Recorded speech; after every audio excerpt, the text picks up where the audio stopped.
So today I'm going to have a couple activities for you guys to, talk and share with the table. But also, as I go along, feel free to raise your hand, ask as many questions as you like. I will try to answer them. If I can't answer it now, I will come talk to you after and hopefully get you an answer. Next slide.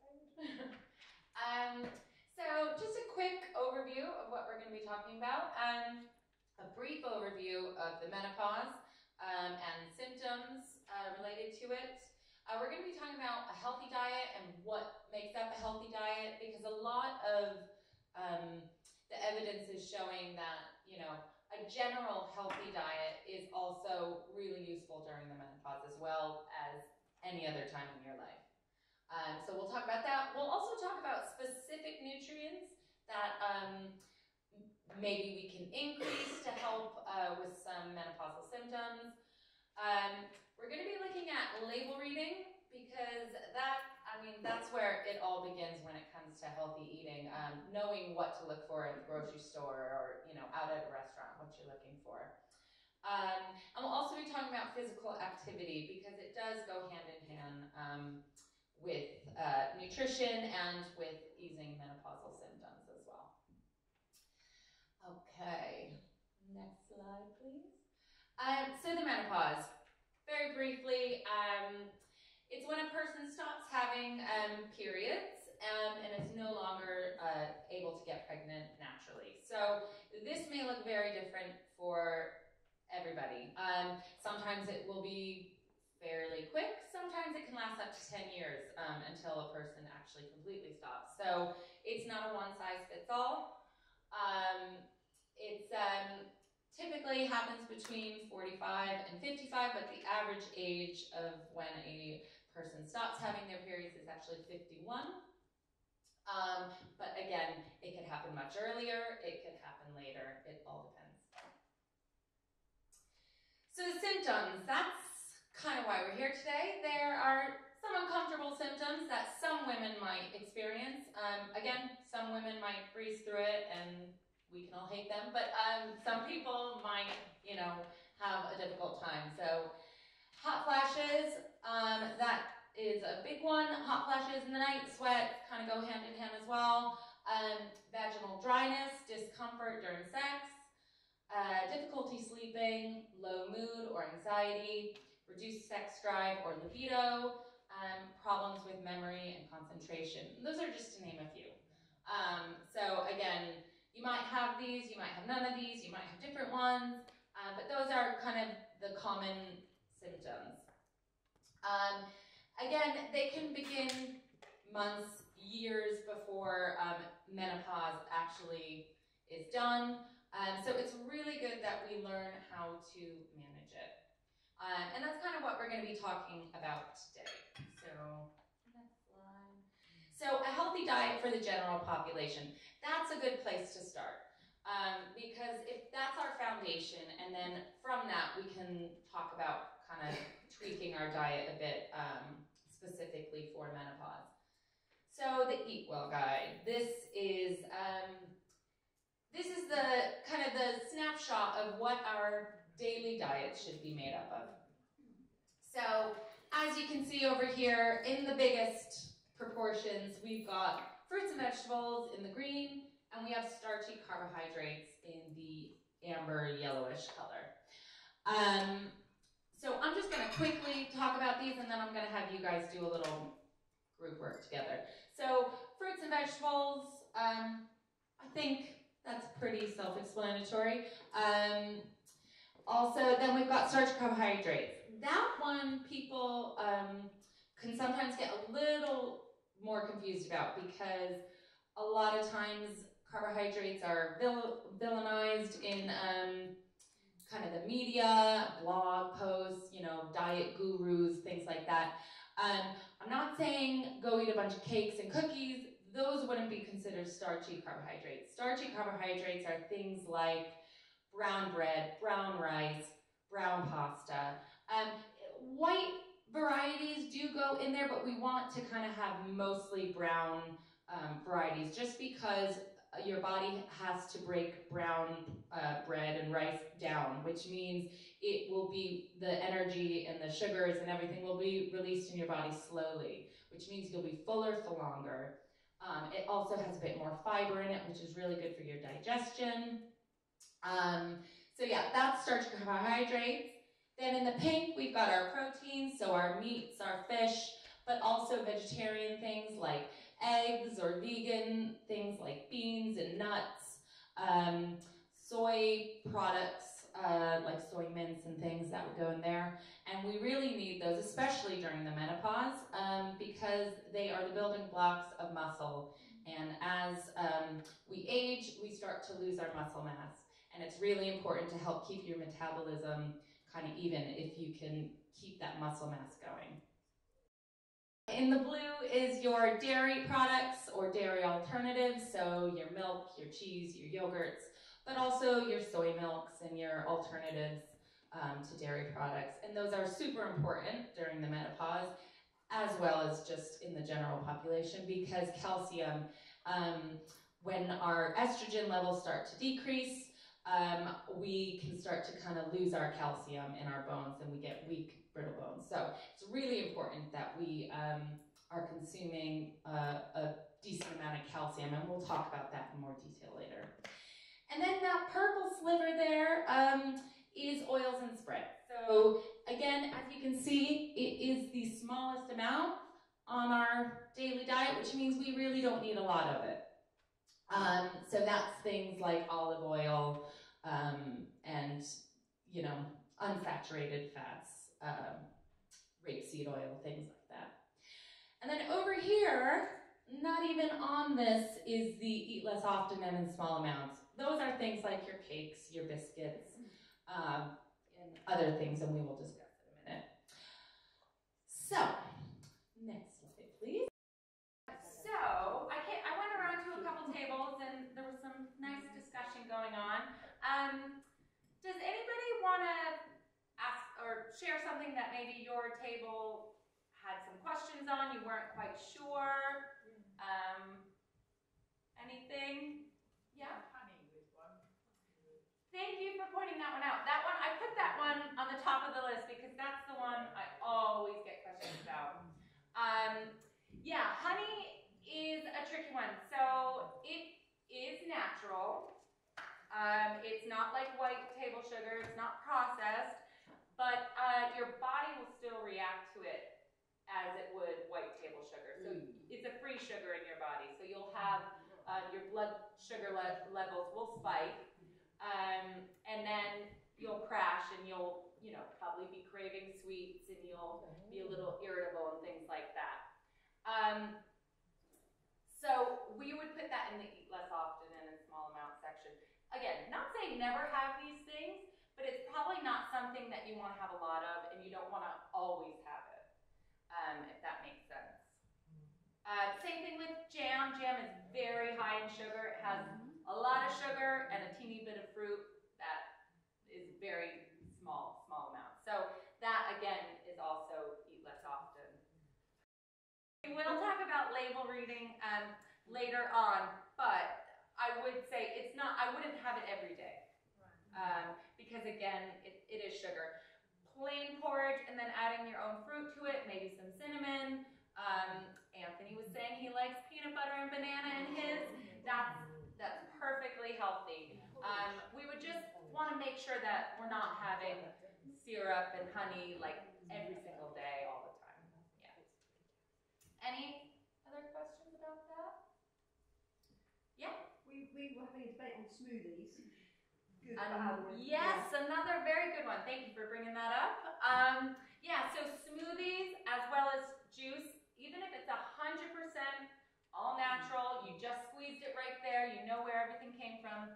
150 mils, which is about that much a day, would count as one of your 5 a day, because you will get some vitamins and things like that. But anything more than that would go in your eat less often and in small amounts. Now the reason is, if you think about your average smoothie, it probably has, I don't know, 2 apples in it, a banana, a handful of berries. It might have, you know, another handful of pineapple. If you were to sit down and consume all those fruits in one go, your body would tell you you're full and to stop. Your body is naturally protecting you. But when you have it in a smoothie or in a juice, you've overridden that function. So your body has no idea how much sugar you're having. So then that sugar, again, is a free sugar, which means your body can freely absorb it. It goes into your bloodstream. You have that sugar spike and that crash as well. And you would never sit down and eat that much fruit in one go. So you'd be over-consuming sugar. Granola is another one.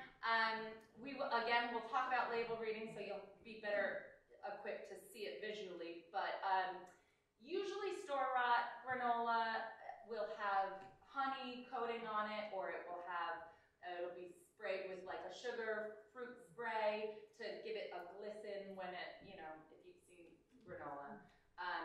So it will be quite high in sugar. Again, if you were to make it with oats and some nuts and, some cinnamon and things like that, you could probably make it healthier at home, but usually if you were to buy it, it's going to be high in sugar and probably high in fat as well. Yeah. Frozen fruit, frozen vegetables, tinned fruit, tinned vegetables, tinned fish, those are all perfectly healthy options. If you're doing tinned, just make sure for vegetables and fish and things like that, that it's tinned in water and not salted water. And if you're doing tinned fruit, make sure it's tinned in juice and drain the juice and not tinned in syrup. And then it's perfectly healthy. It's typically cheaper, it lasts longer. Yeah, perfectly healthy. Dried fruit, also very healthy, but one small handful is typically a portion, and that's one of your 5 a day. But anything more than that would be, it's very concentrated in fruit, sugar, and it also is quite bad for your teeth. It gets stuck in it and things like that. So we would recommend, if you're having dried fruit, have it with other foods so that it doesn't get stuck in your teeth and lead to decay and things like that. Sweet potato, I'll just point out, counts as one of your 5 a day, but it's also starchy. The reason why it counts as one of your 5 a day is because it's that bright orange, which means it has quite a lot of vitamins in it, versus a white potato, which is still very healthy, but a white potato would be a starchy carbohydrate because it doesn't have as many vitamins as sweet potato. I'll just say energy bars, protein balls, things like that, those tend to be really high in sugar. If not, if it's not added sugar, it might be something like dried fruit, but it's been kind of blended down, so there's high quantities of it. Coconut, meaning like coconut meat or coconut oil, because it's actually higher in saturated fat than butter. If you think about it, at room temperature, it's hard. And that's a good indicator. Things like lard and stuff like that are hard at room temperature. That probably is not a good idea to be eating. Great for your hair, great for your skin, but limit eating it. And then yogurts, I said, speaking with the table earlier, fruit-flavored yogurts, so already flavored, they tend to be quite high in sugar. If not sugar, then they'll be high in artificial sweeteners. So best to just buy plain, natural yogurt, Greek yogurt, and just add your own fruits and cinnamon and things like that to it. Next slide, please. Just a recap of what we just talked about. 5 portions of fruit and vegetables a day. Try to eat the rainbow, as they say, which means, a variety of different colors, because different colors means different vitamins. So if you're having multiple colors, that means you're getting a bit of everything. Dried fruit, one of your 5 a day. I spoke about the juice and smoothies, basing your meals on things like starchy carbohydrates like potatoes and bread, or bread in moderation, but like rice and things like that. 2 portions of fish a week, one of them being oily, is very important. So oily fish is things like salmon, mackerel, sardines. is very good. The omega-3 fatty acids have been shown to be quite protective of your heart, and during the menopause, heart disease is quite a risk. So it's good to include that. If you don't like that, things like walnuts. No. No? Okay. Well, in your recipe book that I just gave you is a nice, I'm gonna preface this, give it a try, because if you see it, it's like the first one, I think. It's like a fish dip with like soft cheese and things like that. I know it sounds a little weird at first, but it actually is really good. I've been able to get primary school children to eat it, and they looked at it really like, ew, I don't want to go near it. But it actually is really good, so I would try that. But if not, you can take a supplement. Just be mindful that our bodies don't absorb supplements as well as it does from food. What about flax seeds? Yeah, flax seeds, very good as well. You can sprinkle some of that in like yogurt or porridge or things like that. That is quite high in omega-3 as well. Yeah? Yeah. What about fish cakes? Fish cakes? Yeah, just be mindful about, what's been added to the fish cake. So, if you buy it store-bought, it might be higher in salt and things like that, so just be a bit mindful of that. And we'll talk about salt and label reading in a minute. But yeah, that's perfectly nice. And drinking 6 to 8 cups of water or fluid a day. So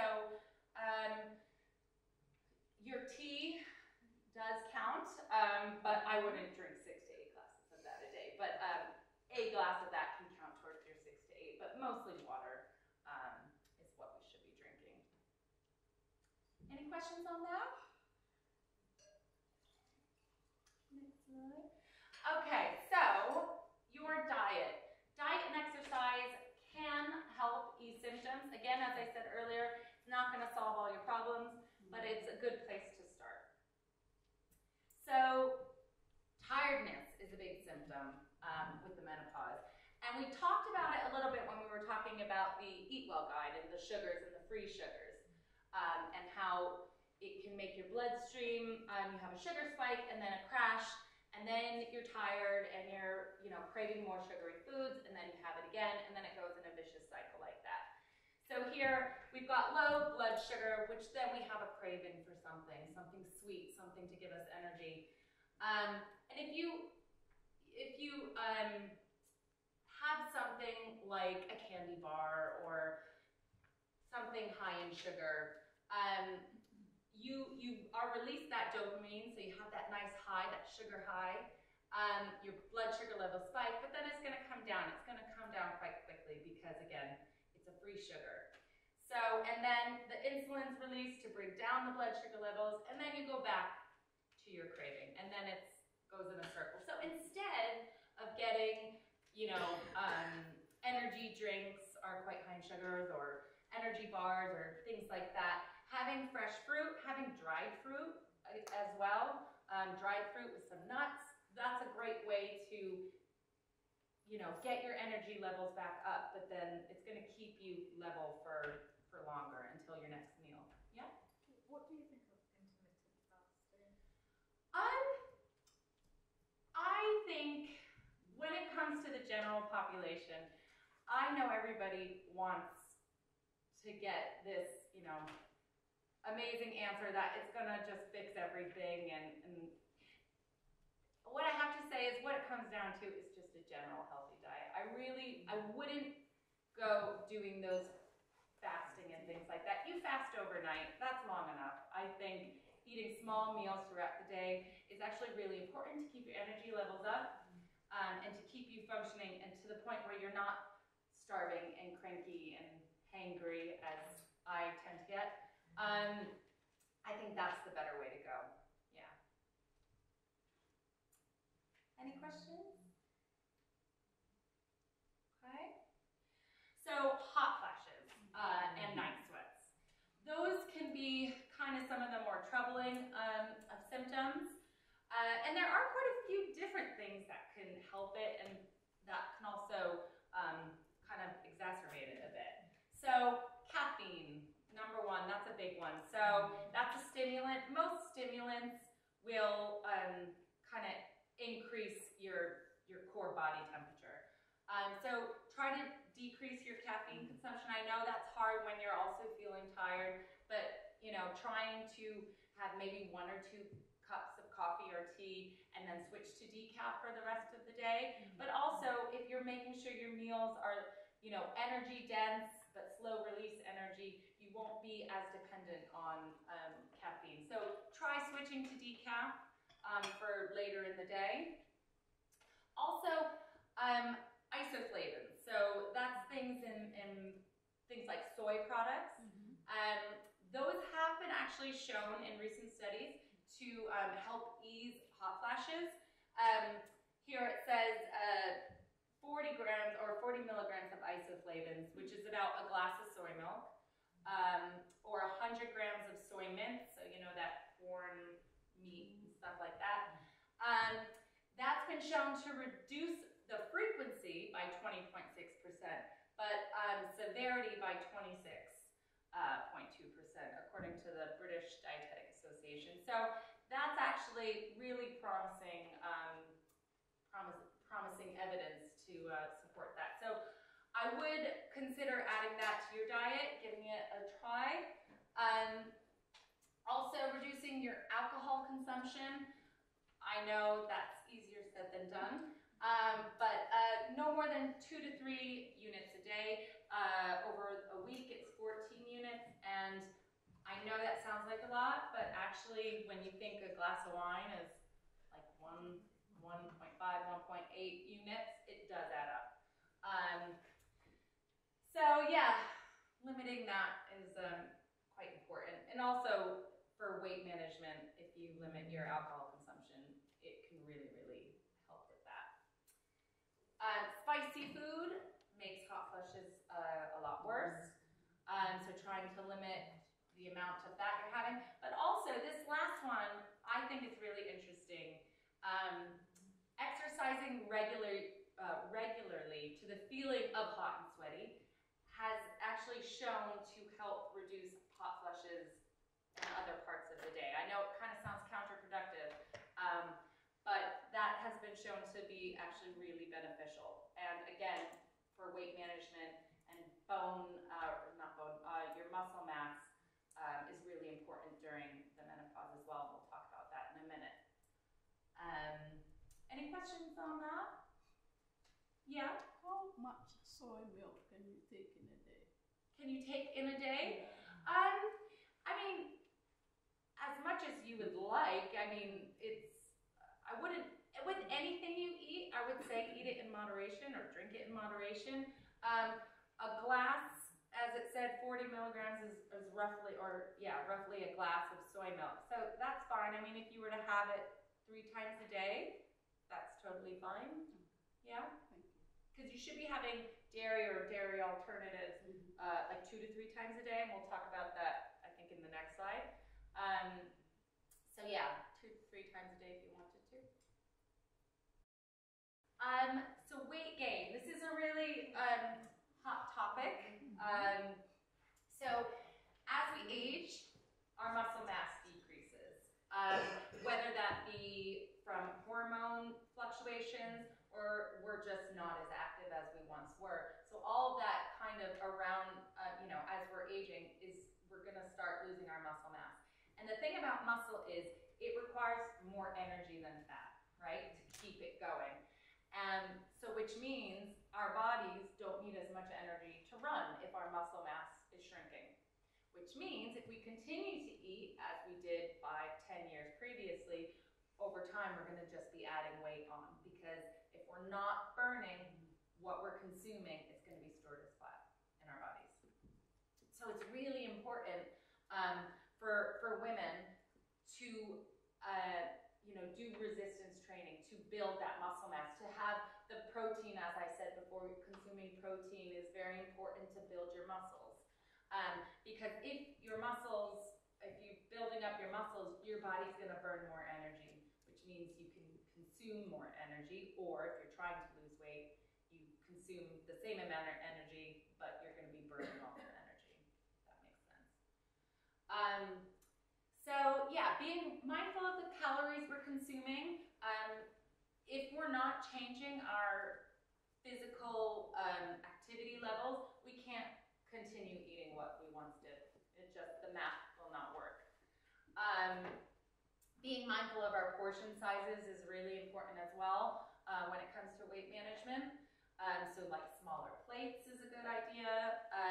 Putting less on your plate, and if you're still hungry, waiting a minute and then, you know, thinking, am I really hungry, or has my, you know, brain caught up to my stomach? Regular activity, really, really important. As I said before, muscle building activity, so resistance training twice a week is really, really important for women as we age. And also, this last thing down here, try walking 30 minutes a day. Over the course of a year, that coupled with a healthy diet can result in up to 7 kilograms of weight loss just by adding 30 minutes of moderate walking a day to your activity. So I'm not saying go to the gym and start, you know, going crazy and doing all this stuff. Just simple things, adding it to your daily life. Maybe getting off the bus a stop early so that you have a little more walking.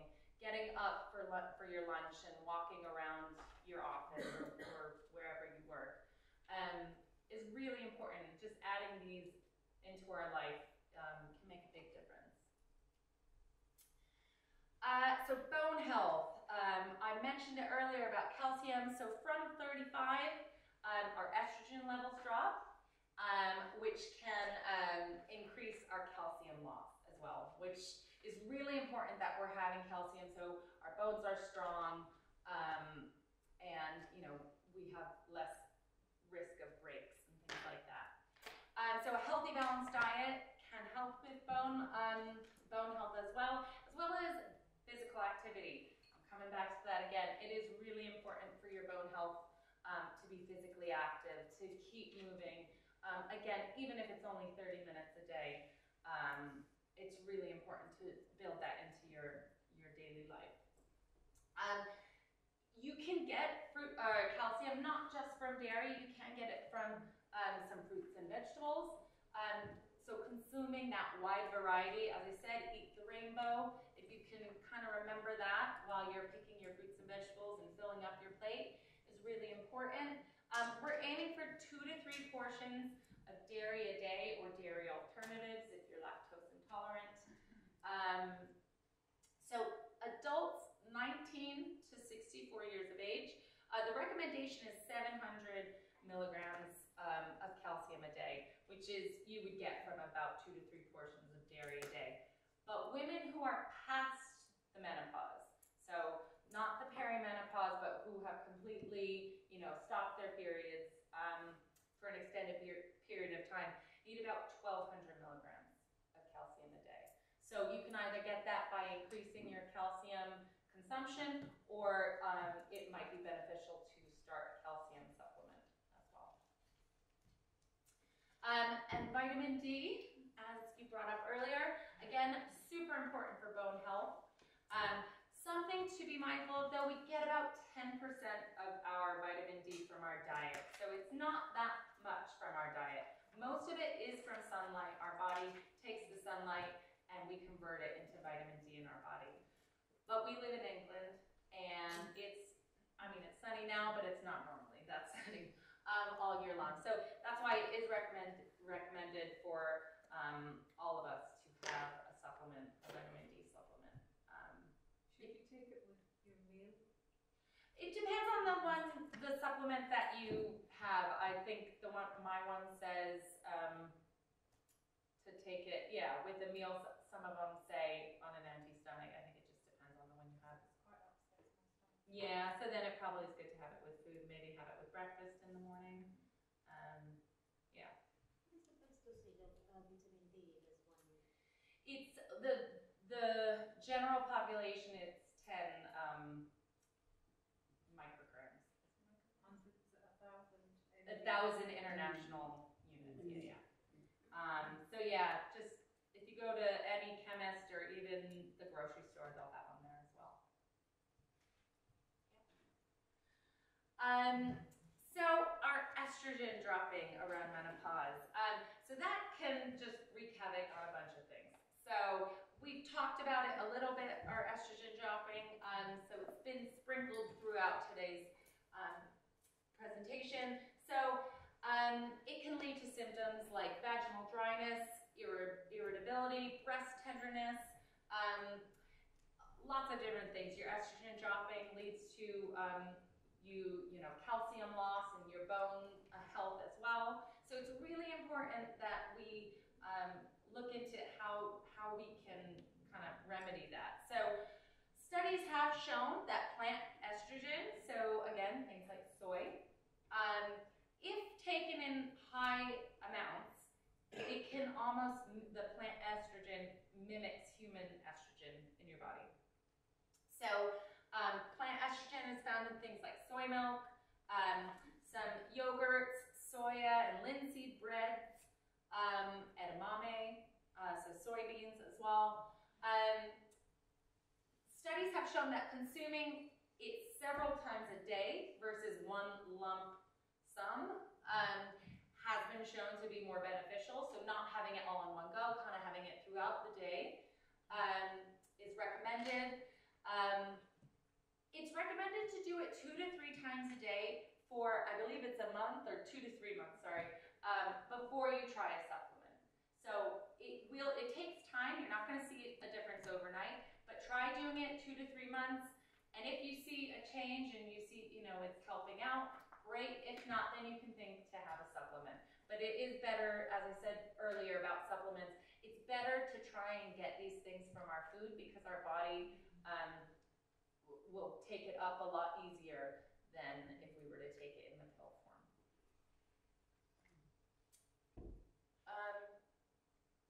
Sorry. Oh yeah. So I had showed you this before about isoflavones, about how it can help with hot flashes as well. So again, it has numerous different uses, and estrogen is really important in this time.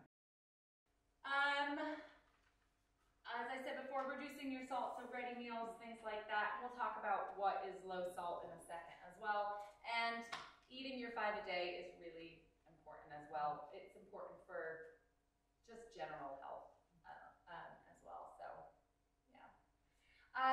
Depression and irritability, it can have a lot to do with our diet as well, or our diet can help with it. Mood swings, low mood, very common around the time of menopause. It could be, because it's such a big life change and, anxiety, but it also is due to the hormone fluctuations as well. So eating more complex carbohydrates. So as I said earlier, with things like brown bread, brown rice, your body has to break it down. So if you think about you eat brown pasta, your body has to work a lot harder to separate the bits and send it around your body. Whereas if you were to have like a white pasta, it's easier to digest, it's easier broken down, and you're still hungry, you're craving food, you may not be full, and that can affect your mood swings as well. But if you think you're fuller for longer, your blood sugar levels are even, that has a real impact on your mood as well. And it can help control your appetite, you're having less cravings. Studies have also shown that consuming omega-3 fatty acids, so we find those in our oily fishes, also if you were to take supplements, it would be in there. It also is shown to improve brain chemistry and mood. Remember to eat breakfast. That's a really important one. You've been fasting all night, and if you wake up in the morning and you don't have anything, you can be quite irritable or tired or hangry, as some people call it. It's really, really important to have breakfast, even if it's just a small amount, because then you're kind of running on fumes at that point when you've woken up. And eating little and often throughout the day. So making sure we never get to that point where we're starving or our blood sugar levels have dropped and we're getting moody and tired and irritable and things like that. Having little bits sure coming prepared, you know, maybe having some snacks packed from home for work so that when you feel like you're getting to that time where your blood sugar starts to drop, you are ready. Yeah, that's really important as well.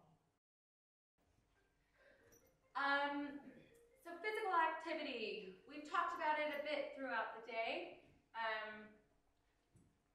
Yeah, it is important. Again, as I said before, muscle mass is a real reason why at this stage in life people tend to put on weight, is because their energy requirements are simply less.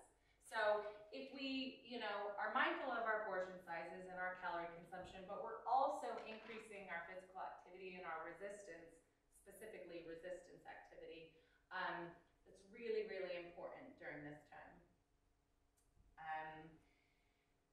Anybody seen this app before, Squeezy?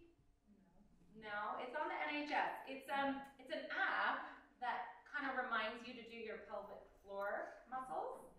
Again, it's a muscle, and our muscle mass decreases around this time, so it's really important to be doing this.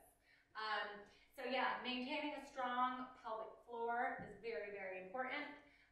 It helps reduce things like incontinence and pelvic organ prolapse, which can be a bit more common around this time. As I said before, increasing your physical activity is important, and this is considered physical activity. So I would definitely recommend getting the Squeezy. So portion sizes, I've talked about a little bit. Next slide, please. So it's very, very important. Research has shown that people will consistently eat more if presented with more. I know I will. If there's food on the table, I'll just keep eating, and I won't even notice I'm doing it. So portion control is really important when it comes to weight management. So a portion is the amount of food that you're putting on your plate. A serving is a more precise measurement. So I will show you, next slide please, a handy way to remember portions. And using your own hands is a really good way to do portions, because the bigger you are, the bigger our bodies are, the more food you need. Think of it like a car. The bigger the car, the more petrol it needs. The same thing with our bodies. So if, say for instance, I'm feeding myself and my children's hands are tiny compared to mine, they're going to need to eat a lot less than me. So a portion of fruit and veg, think of it this way. So for medium fruits like an apple or something, it's about the size of your fist, which is about a piece of fruit, a piece like an apple. Small fruits like clementines, kiwis are 2 pieces of that. That's about a portion. Things like salad is 2 handfuls. Lettuce, it's like nothing. Think of it that way. That compared to things like carrots, which are a bit more dense. So carrots and potatoes is about a fist. Yeah. Berries is about a little handful. Protein is about a palm. So I think palm for protein is a nice way to picture it. So if I were to have chicken tonight for dinner, I'd have a piece of chicken just about the size of my palm. My kids were to have it, they'd have probably half the amount. Things like grains and cereals, it's roughly a handful, like that. A slice of bread is considered a portion, so we're supposed to have around 4 to 5 portions of carbohydrates a day. But if you think, if I'm having a sandwich for lunch, I'm having 2 pieces of bread, that's 2 portions of carbohydrates right there. So you can kind of work out how many you're having. A portion of nuts, as we said earlier, it's a small handful. Yeah. For things like butter and oil, it's very small. It's about the size of your thumbnail. So if you figure, say you're making a meal for a family of 4, about a tablespoon of oil is about all you need for that whole meal, if you kind of on average. Peanut butter, it's about the size of your thumb. So think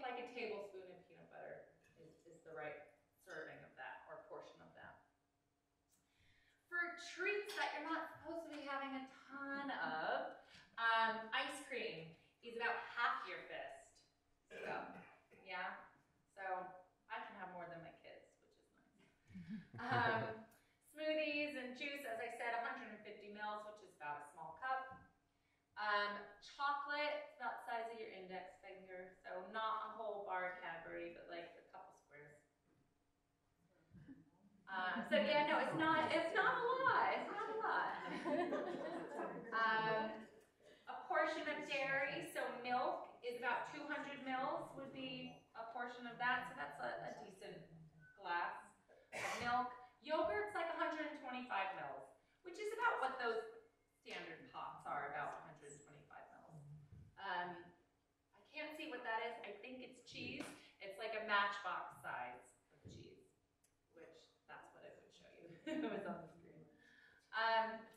Any questions about that? So basically, let's say we're making a meal. We're making a chicken dinner, right? I'm gonna have a palm of protein on my plate. I'm gonna have probably, you know, a handful of rice as well on my plate. Then maybe I'm gonna have a salad. I'll put 2 handfuls of lettuce on my plate. And as you can see, as we're building the meal, it's becoming quite a big meal, but we're not having so much of one thing. We just gotta make sure that we kind of balance it out. And that's a really good rule of thumb when it comes to, you know, planning your meals out, is thinking of your hands, thinking of, are my portions roughly right? I'm not saying measure everything out, but just having a visual, a rough guide is important. So label reading, this is really important. If you remember nothing else of what I said today, remember this part. So next slide, please. So, okay. When you're looking at labels, it's really important that you look at the back of the pack. Don't worry about the traffic label signs on the front of the package, because that varies. Different manufacturers can make different portion sizes or servings on that front label. They can use different colors if they want to. They can try and confuse you. So just don't look at that. Look at the back of the label. Look at per 100 grams. And the reason why we do that is because we can compare products. It's kind of an even playing field if we look at the per 100 grams. If you scroll down, and for total fat, 3 grams of fat or less is considered a low-fat option. So an easy way to remember that is the word fat has 3 letters in it. We're looking for 3 grams of fat or less. And a really good rule of thumb is if you can make most of the foods you have throughout the day in the green, the low-fat option and the low-sugar option and the low-salt option, you're doing great. That's a really good, great place to start. So that's for total fat. For sugar, 5 grams of sugar or less. Again, the word sugar has 5 letters in it. We're looking for 5 grams or less. And that is considered a low sugar option. So make sure most of the foods you have throughout the day are in that low sugar option.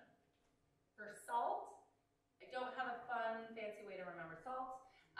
It's 0.3 grams or less of salt. That's the only way I know.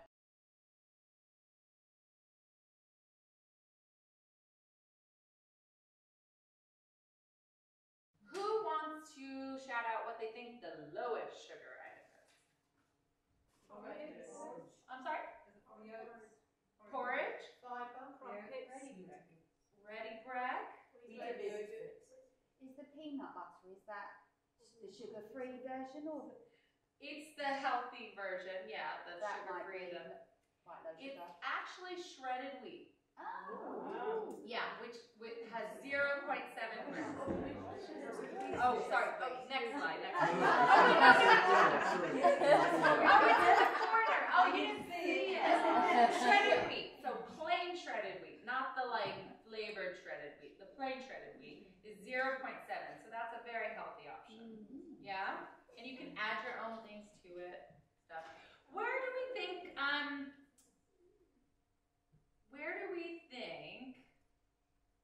All bran is? Can you see all bran? Yeah, all bran is. I think it's low. Low. It's in the middle. Middle. It's a huge amount of sugar.